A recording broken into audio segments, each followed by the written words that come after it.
This famous skate park in Austin only exists because of one of the worst natural disasters in our city's history.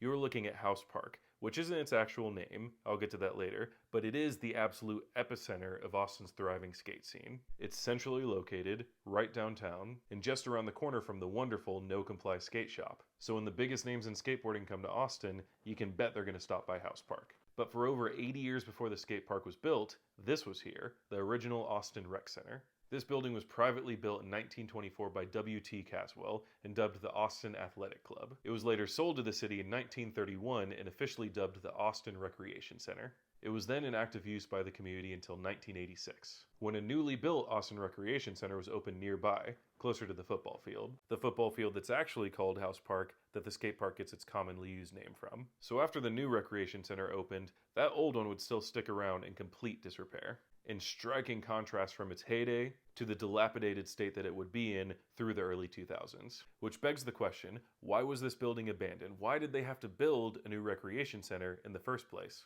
And the answer is the natural disaster that I referenced in the beginning of this video, the 1981 Memorial Day flood.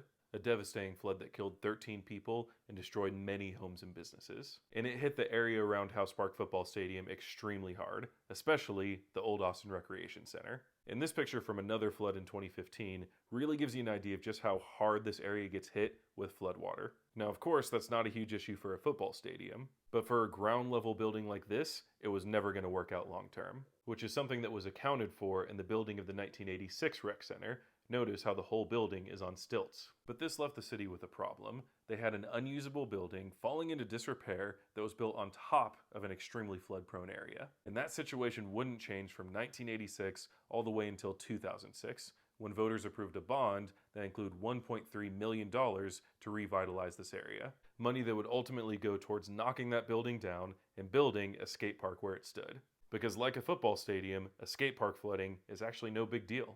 The skate park would finally open to the public in June of 2011, and at that point in time, it was just named the Austin Skate and BMX Park. Eventually, it would receive its permanent name, the Heath Island and Morgan Moss BMX and Skate Park.